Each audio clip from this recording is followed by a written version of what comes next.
So today we're doing a performance camp with Paul and his colleague. So essentially we're going to be doing kind of the same style workouts that we did last week, catching up on some stuff from this week. We're going to hit a couple of lifts. There's a conditioning workout at the end, and then we'll introduce Paul. We'll let you guys know what he's up to. They're going to be working on us from an athletic therapy standpoint, kind of opening up like parts of the body that are tight, addressing weaknesses in certain muscles, and kind of working through it in the middle of sets, which I think is really important because it's easier to address things as your muscles open up and you can kind of figure out what's tight and what's not. So we'll introduce him, we'll see what he's up to, and then hopefully you guys get some value out of this. So I'm Paul, this is Melissa. We're part of the OFAST team. So right now we're doing a performance therapy camp for a few athletes. We're basically performance therapists out of Toronto. So we're based in the Toronto downtown region. We do performance therapy, which is basically therapy to open joint positions up, but also to help deal with injury. Yeah, anything Melissa want to say? Other than that, no, I'm pretty good on that one.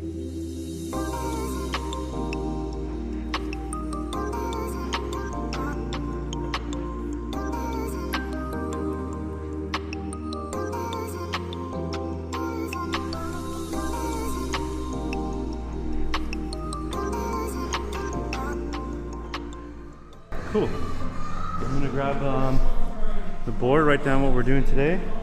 It's gonna be back squats, barbell rows, and dumbbell bench press. So Saturdays are for lifting, that's what we're gonna do. Do you do a similar style of workout every Saturday? Yeah, every Saturday is basically like a couple of strength pieces and then throw in some conditioning at the end. I usually don't feel like doing conditioning on the weekends, but I'll do like one workout that has conditioning in it and I think it's fun. That's the best way for me to get in here mentally and just get it done. You carry a lot of muscle, so it's probably harder for you to do conditioning.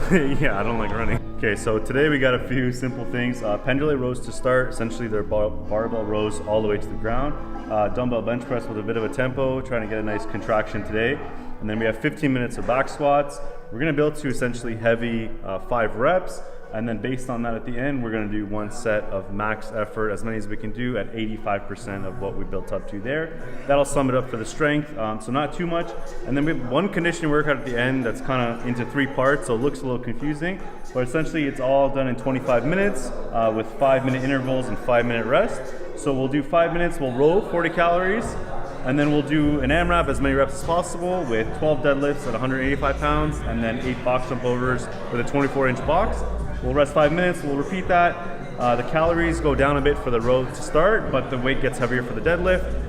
Again, the weight also goes down, the reps go down, so we'll do this at 225. We'll rest 5 minutes and then we'll do this one more time at the end. Again, the calories on the rower go down to 20. The weight gets heavier on the deadlift and the reps go down a bit. So the scheme is essentially everything gets heavier, the reps go down for the deadlifts, but the row gets a little bit easier. So it doesn't actually get that much easier since you're gonna spend a lot more time doing reps on the deadlifts and the box jump overs. So this should be fun. This is a lot of the movements that I really like, so we'll get after it.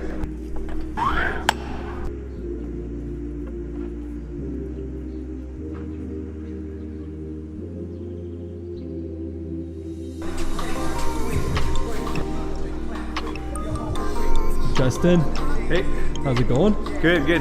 What are you explaining to us here? Okay, so the hip elevated dumbbell bench press. Did you already do it? No, I gotta set up there. Oh, you edit that part out. So we're doing a hip elevated dumbbell bench press to keep the glutes, hamstrings activated while we're going through the pressing. So it causes our lower body to have to work at the same time as our upper body to stay stable.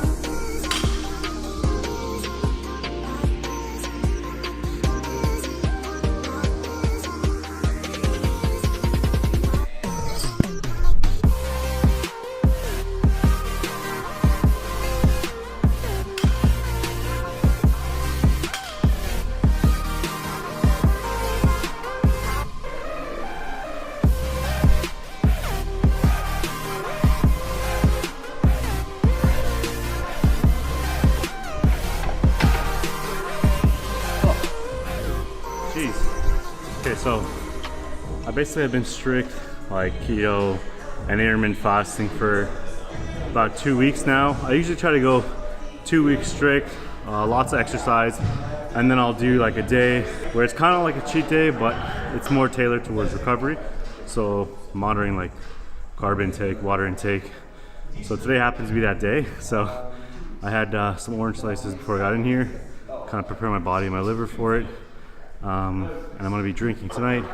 It's my girlfriend's birthday, so yeah, I haven't drank in a while. Let's see how this pans out. I'm just gonna try to drink a lot of water because keto will do that to you. Same with exercise, it turns you into an absolute lightweight. So like you get drunk way quicker then? get drunk way quicker, and usually hangovers are a bit worse. So I'm gonna take our electrolyte support pills. That's really helpful.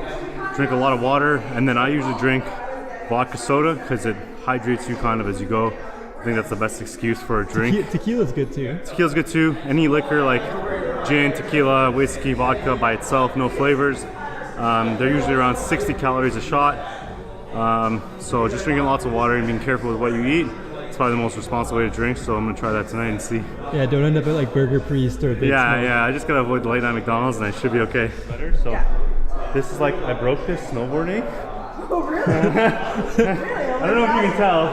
No! But basically... What is that, a growth thing? Yeah, it looks really bad. So basically, I was trying to go on a hill I shouldn't have been on at my skill level. Perfect. And then I went really fast, and then I caught a front edge and went like shoulder first. Yeah. My clavicle kind of collapsed on itself. They didn't decide to do surgery or anything like that?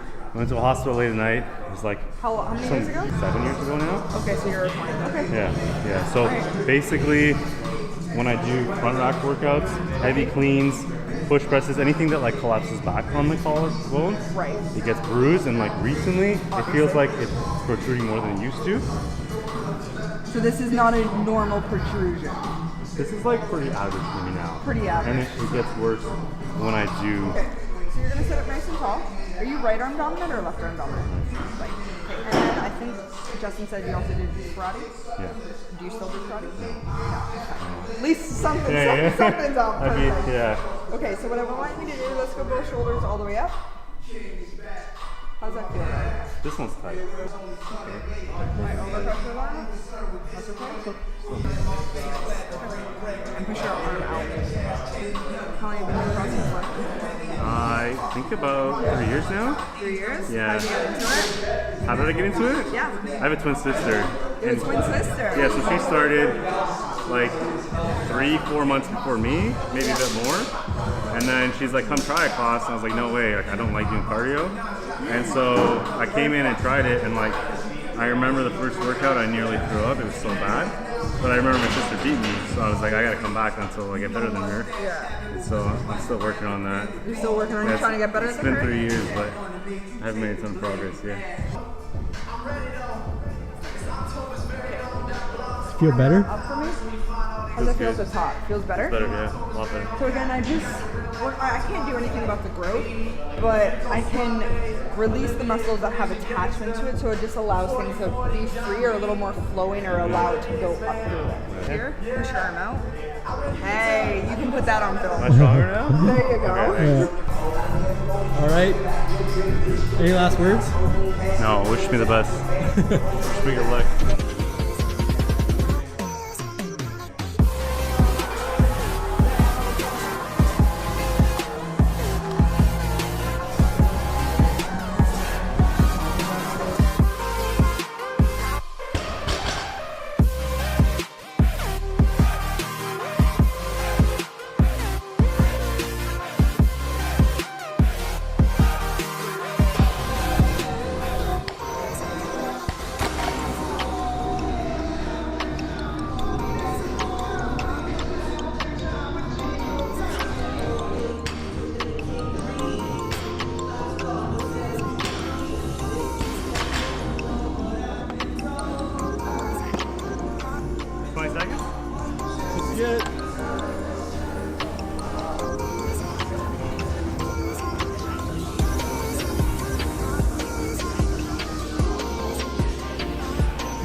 It's like sad music too. I shouldn't have done those back squats before. Like when this workout was programmed on Wednesday, there was no lift before it. It was just the workout. So I think those rows and squats just tightened up my back a bit. But it felt pretty good. Hey, thanks for tuning in, guys. Hopefully you like that workout. Hopefully it fired you up to get in the gym and get it done. That was a fun one for me. Saturday, so ending the week with that. I always rest on Sundays, no matter how much I work out or how much I don't work out. I always try to take one day for myself, spend some time with family, and just disconnect from everything. So hopefully you enjoyed that. We'll try to do these every single week. Again, if you liked it, hit the like button. If you have a comment, you want to see something, you don't want to see something, let us know below.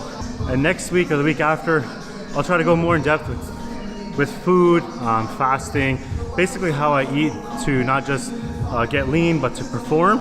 I essentially started losing the holiday fluffiness about 2 months ago. I kind of took it a little too easy through the holidays, and now I'm about 2 weeks into my summer cut. So hopefully you get to follow that along with me and hopefully see my body change throughout these videos.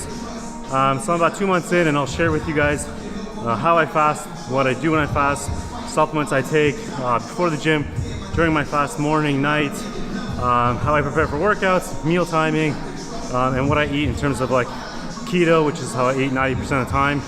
And then I'll mix it up with some more paleo stuff depending on you know, my workouts and my energy demand. So that's it for this week. Just make sure you guys stay focused, be consistent, and thanks for tuning in.